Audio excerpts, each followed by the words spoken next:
Hi, I'm Todd Studer, back with another episode of Local Roots. We've made it all the way to the end of the week. However, I still have a very, very important day left on my schedule. We're going to be doing a live webcast of the Celebrate CB parade tomorrow, and that goes on at 10, and the parade starts at 10:30. Although from where we're set up, chances are we won't actually begin to see parade entries until 5 or 6 minutes after that, because we're up on the east side of Bayless Park. So the parade will have a ways to go before they reach us. But we're looking forward to a wonderful time. Thanks to Kyle at Tail Slate Agency he's doing all the heavy lifting with this. He's putting the cameras together, the shots, getting the microphones working, all of that. All I have to do is show up with my good friend Sheila Jenkinson from the Growing Small Town Nebraska podcast. She and I are going to be co-hosting this, and that is coming up again tomorrow with the pre-parade at 10, and the parade starts at 10:30. Our title sponsor is AirSurf Heating and Air Conditioning and Waldstein Plumbing. So if you have a leak, a clogged drain, or maybe you're planning a big remodel, Waldstein Plumbing in Council Bluffs has you covered. Fast, reliable service and expert craftsmanship, handling everything from small repairs to major installations. Locally owned, taking pride in doing the job right the first time. Residential or commercial, big or small, when plumbing problems strike, call Waldstein Plumbing. Visit them online at waldsteinplumbing.com. Today, our very special guest is Melissa Wisniewski. And yes, I had to practice to pronounce her name. She has one of those difficult to pronounce last names and isn't pronounced like it's spelled, but Wisniewski. See, Melissa, I've got it down now, I think. She owns the Rustic Door Boutique in Avoca. This is an at-home business where she makes candles. And also, what we're going to be talking more to her about is the Mercantile Market that she has coming up again in Avoca.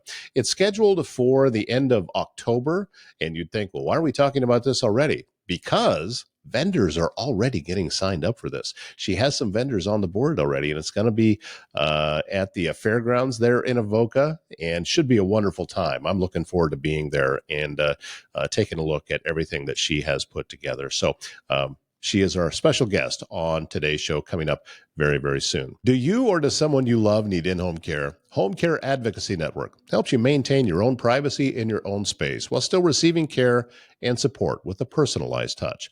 Aging in place can be critical for many people. Home Care Advocacy Network can meet those needs with an understanding that assisted living is best at home. HCAN of Southwest Iowa brings the personal touch to care at home in Council Bluffs, Glenwood, Red Oak, and Clarinda, and all of the surrounding communities.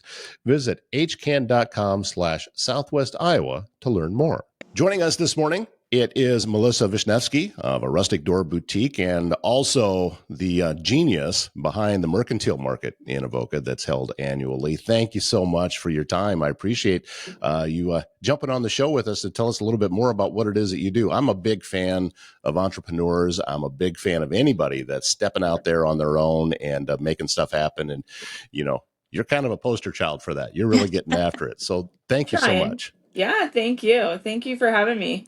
Let's begin talking about your business first with Rustic Door Boutique. What is this? So, during COVID, I got sent home from my 9 to 5 job. And my husband and I kind of owned a antique business. So our son's out of the house. It's just my husband and I, bored at COVID. And so went downstairs and started thinking what I could do to pass time. And I thought, why not try to pour candles in like jelly jars and old teacups and stuff like that. And were you already doing things with candles just as a hobby at that point, or you didn't even know anything about it? Didn't know anything about it. Just kind of thought, what could I do? And I did a little research. I've only used soy wax, 100% soy wax, and I use wood wicks. So during COVID, I started pouring them and just selling them to friends and family on Facebook and whatnot. And then probably a couple years later is when I established my business. Hopefully one day we'll have a storefront, but right now doing vendor fairs, farmers markets, and I keep quite busy doing it. So it's fun. Where are some of the farmers markets that folks can find you at? Because the farmers markets are just getting going again. Yes. I've done Trainer. I'm originally from Trainer, live in Avoca now, but originally from Trainer. I've done the Avoca ones here a couple times. I did a Council Bluffs one over St. Patrick's Day, so that was kind of fun. Anywhere I can get into, get my name out there, is really what I want to do. It's a process, isn't it? That It you just is. kind of have to, people need to know that you exist. And the only way to do that is just the way that you're doing, get out and get in front of people. Yeah.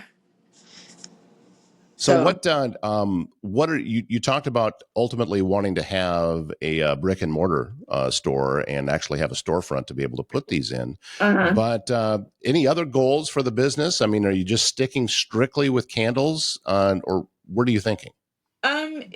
If I did a brick and mortar, it would probably be a gift shop, where you could do, cards and little gifts and whatnot. I have dabbled in body scrubs this season, so I have a line of body scrubs, all homemade, or all natural ingredients. So that's been kind of fun. I've got a lot of good reviews about that, but yeah, ultimately brick and mortar, candle, gift shop, that kind of thing. How about some of the feedback that you've gotten from folks that have received your candles? What are you hearing from them? I have customers that come back, seek me out. I've gone to a couple different vendor fairs outside of this area, Stanton in particular, that people will ask me if I'm coming back to Stanton. I have one friend that only does wax melts and um, only the tobacco caramel scented wax melts, and that's all she does. And if she needs them, she'll text me, and I make them for her and get them to her. So I do have quite a few repeat guests that or customers that seek me out.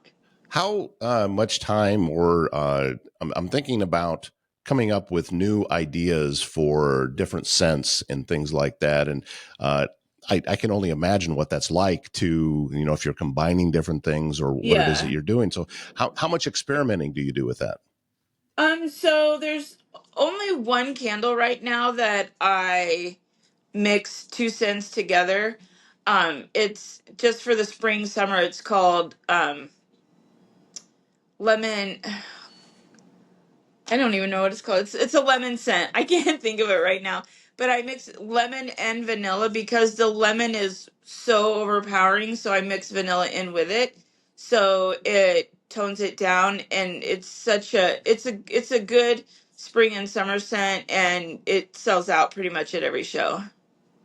I as I mentioned at the beginning, I love hearing about stories. I think sometimes we can get caught up in the wanting to tell the success stories after somebody has already achieved all of these things and they've done all their dreams and everything. But what I really enjoy is people who are on the path Yeah. and they're on their way to achieving their goals and what it is that they want to do. But what I'm getting from you is you're also kind of enjoying the journey here. That I do. it's been a lot of fun. Yeah. Honestly, I still work from home. It's been 5 years. I love working from home, but I'm home 24/7 pretty much. And it's my husband and I, we have two dogs. So I like to do stuff in the evening, like I'll pour the candles in the evening, or I research, different products or different avenues that I could put into my business. And it's just, and on the weekends, I get out and get to talk to people and meet new people. And it's just, I am a people person. So I love everyone says I'll talk to anybody and whatnot, which is, I do. I'm not shy to say hi to anybody, and you have to make that eye contact. You have to engage. Otherwise, if you're at a vendor fair and you are just at a table, people will just walk by. So, I have talked about it several times on this show about the importance of relationship building in a hmm small community. That if you have a business in a small community, it is amplified over how important that is. Now, yes, folks that do business in say Omaha or Kansas City or Des Moines, Right. yeah, they still need to do relationship building. But if you are not skilled at that in a small town, I don't think you're going to make it. No, I don't think so either. You have to be outgoing. You have to put yourself out there. And, like when Stacy asked me if I would do this, I was like, no way do I want to do this. But, I get it. And it's fun and it's good. But yeah, I mean, you have to step outside of your comfort zone. You have to be willing to put yourself out there or no one's going to notice you. That's a very good point. And I know for me personally, there's people that think that, oh, I just always had this skill and I could do this and microphones didn't bother me. That's not the way it was. Back when I was younger and well, when I was a senior in high school, I was so petrified to talk in front of people. I Hmm. was scared to death to call a girl on the phone, all of these things. Yeah. But I knew that I had a passion for being in radio at the time, and that went away. So when your desire trumps your fear, Yes. then you can really start to achieve something. You can find out who you really are then, because I'm betting you probably have experienced some of the same things that you're doing things now that when you were younger that your younger Oh, self no. wouldn't have even Never touched. would I, right, never would I have done what I have been doing so far. And um yeah, it's crazy how you grow and it's crazy how you just learn like what you need to do and how to do it. So, yeah. Yeah, you just keep plugging along. Yep. And another key to any successful venture, business, whatever, is a willingness to fail. Yeah. And you have to be willing to put yourself out there, and it's okay. Yeah. If something happens, and if you create a candle that doesn't sell well, or people, the majority of the people, oh, that's not good at all. Yeah. You've learned something, Yeah. and that's information that there's no way that you could have had without putting yourself out there. Yeah, I mean, I've poured candles in different vessels. Usually it's just a 8-ounce amber glass jar. But I have poured them in little clay pots before, and I think they're awesome. I burn them all year round. They just don't sell. And I think this fall I'm going to start pouring some in some old jars and tin cans. I hope they sell. I think they're super cute. But if they don't sell, then my family gets a fun candle for Christmas. Oh, that's That's the way great. I look at it. So, Right. You also are behind the annual Mercantile Market in Avoca. Was yes. this designed in order to be able to support the candle side of things, or was it completely separate? Um, Honestly, completely separate. Like, I've done a couple small vendor fairs, and I love going to junk stock in Omaha. Um, and I wanted something like that over here on this side of the river. It's not as big as junk stock yet. Hopefully someday. Last year was the first year I did it, and a lot of help from my family and friends. I've met some vendor friends that are good friends, and I we had 4 or 5 photo ops throughout the um, fairgrounds. I rent the whole fairgrounds here in Avoca, East Pot Fairgrounds. um, I have the two 4-H buildings that were completely full of vendors, vendors outside on the lawn.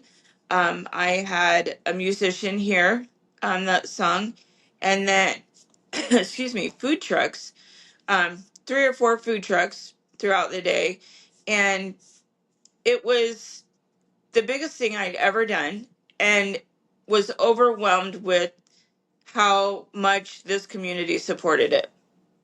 I got I talked to the fair board, one of the members, and he said every fair board came through the event and automatically said she has to keep doing this. She has to do it every year.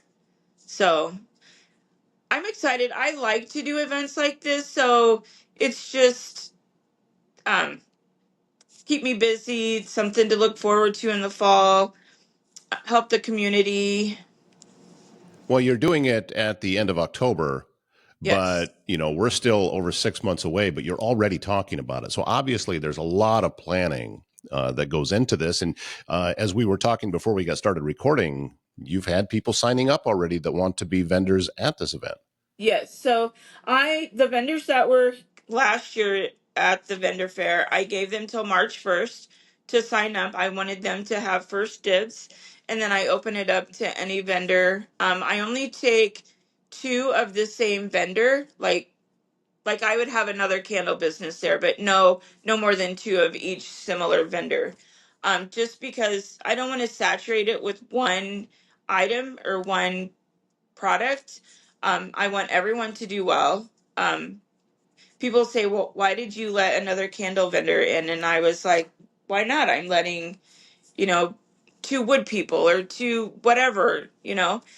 I'm not going to just be the only candle vendor there because it's my event. Like, I want everyone to succeed. And last year I had vendors from Des Moines and Lincoln come. This year I have Sioux City that's joining us. So it's not just local Pot County um, vendors. There are some, and some that are good friends that we travel event to event to event together.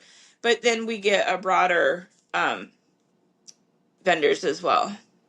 Did you pick the end of October to do it because of not as many of these going on? So there was a maybe a need at that time of the year.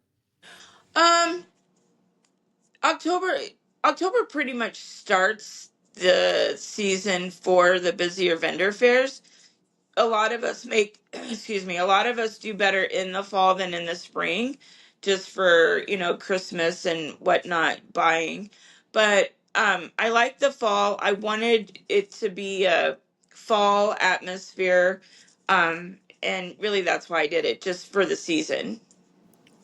What are some of the different ways you've been marketing it? Because just beginning last year, I'm sure there was even more challenges then with something new of getting the word out. So how Yeah. have you been reaching out to people? Because initially I would think that going to a lot of these events yourself, you already knew many of them, so you just send them an email or something like that. Right. But it needs to be more than that and bigger than that. So what are some of the different Yeah. ways that you did that? So last year, I utilized Facebook. Um, I I belong to a lot of vendor groups on Facebook and would just post it there. This year I'm doing the same. However, I did go to businesses in Avoca asking for sponsorships. I'll place banners around the event center, um, just because marketing. I don't make any money off of this. The vendor fairs go to pay for the fairgrounds, and last year I paid out of pocket a lot of money, which is, you have to do that when you first start. Like, you have to put the money out there to make money and get people to come. So I get that, but I want to make it bigger. So I did go out to the local businesses in Avoca asking them to sponsor. Um, you know, I have one friend. She she owns Meadow and Charm. Her name is Brandy. She sponsored the band. So I have Finding Dixie coming, and she sponsored the band. So she'll get a big banner there showing that she's sponsored and whatnot. So I need dollars for advertising, getting more public out there. I use Facebook a lot, but there's it's expensive. So There's you're right, and there's a lot of moving pieces to all yeah. of it that I'm guessing things that you didn't know until you got started with this, that I didn't know about this. Okay. Yes, correct. And then this year I have some canvas Mercantile Market bags that have our logo on them.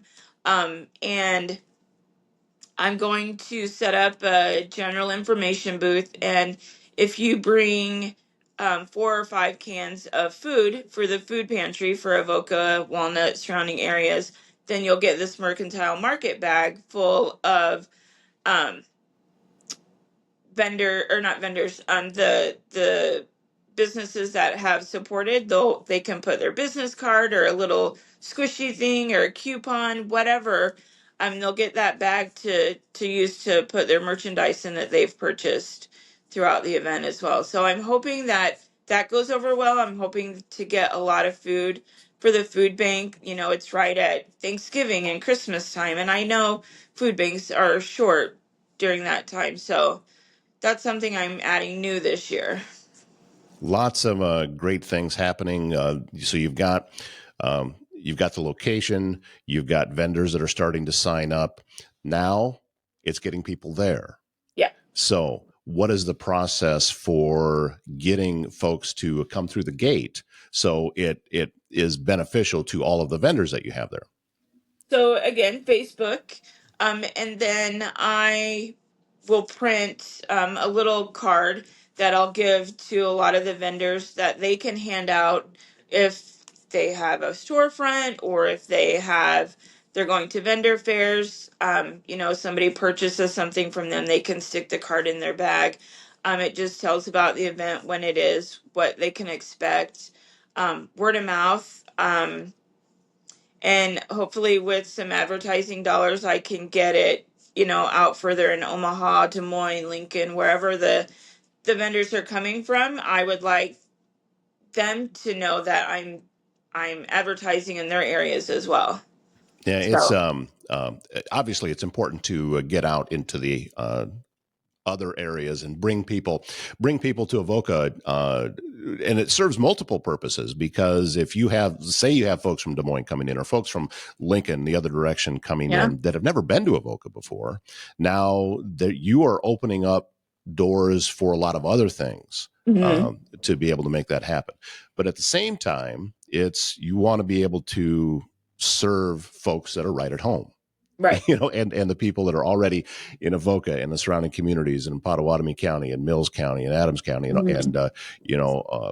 Shelby and everywhere else that is around Southwest Iowa. And I could see this being such a big Southwest Iowa event. Yeah. And It's my especially goal. you've got a great location. You've Hmm. got, you're off to a great start with just the first one, and now you got the Yeah. second one coming up. It All indications are that you're on your way. And then, as soon as you said Finding Dixie, I said, "Oh, she's not kidding around." These Yeah. they're good, They are and good. and they have a great following, and you'll get Hmm. people coming to this event for the number one reason, to see them. Yeah. So that's it. It sounds to me like you're getting every box checked along the way. I'm hoping so. I like I said, I look forward to this. I love doing events like this. My sister-in-law and another friend of mine keep encouraging me to do other events, and I'm like, let's let's focus on this and let's get this running smoothly, and then, down the road we'll see what else we can do. But I mean, it's an awesome event. The fairground board is awesome to work with. They pretty much opened their doors and said have at it, and they appreciated, I think, that people were utilizing the fairgrounds. I don't know why people don't utilize them more, but it's a great location. No, you've got my head turning Yeah. too, because we have West Fair on this side of the county, Yeah. so now you've got me thinking about stuff. Yeah. All right. So, all of this being said, where's the information at? Where can people go right now that say, "Oh, I want to have a vendor booth there," or I want to get it on my calendar to just be able to go? So, where can they do that at? So I do have a dedicated Facebook page. It's the Mercantile Market, Avoca, I believe. Or they can always email me, the Mercantile Market Avoca at gmail.com. Whether you want to be a vendor or you want to be a guest, I'm happy to help with, answering any type of questions. I feel like it's needed in this area, and I want it to keep growing. So yeah. So, if people that are coming that just want to attend, is this a ticketed event? No, it's open to the public. No, I don't. I honestly don't feel like they should have to pay to come to an event to purchase items. I've never understood that. Maybe for fundraising events, whatever, but not. No, I want anybody and everybody to come. It's kid friendly. Bring your lawn chair, listen to Finding Dixie, hang out, have lunch. We'll have breakfast there for the early risers. Um, Hang out all day. It's 9 to 3. So yeah, And what's the date going to be? October 25th. October 25th. Is that a Saturday? Saturday. Yep. Okay. Oh, Last Saturday in October is the date I have set for every year. all right. This sounds like it's going to be tons of fun. And Yeah. keep us in mind if you want to give some updates. We'd love to have you back on the show. Perfect. I would love it. All right, Melissa, thank you so much for your time, and grateful that you're doing this. I mean, Yeah. this sounds like a great addition to not just Avoca and Pottawatomie County, but for Southwest Iowa. So, Right. thank you so much for everything you're doing. You're welcome. Thanks for having me. Castle and Associates of American Family Insurance is your local insurance provider. All of your home, auto, life, business, and farm insurance needs. 4 convenient locations in Trainer, Council Bluffs, Bellevue, and Elkhorn. They are local and in your neighborhood, ready to help you navigate the complexities of insurance today. Travis and his team educate, advise, and simplify insurance, all to protect those things you cherish most. Give them a call for your free quote today. And if you need precision metal fabrication done right, look no further than Foxco Fabrication in Council Bluffs. From custom welding to large-scale manufacturing, they bring your ideas to life with expert craftsmanship and cutting-edge technology. Could be industrial, commercial, custom fabrication. They're going to get the job done on time and built to last. Locally owned and built to perform, made to last. Visit them online at foxcofab.com. We've made it to the end of the week. Don't forget, live webcast of the Celebrate CB Parade is tomorrow beginning at 10. My name's Todd Studer. Have a wonderful weekend.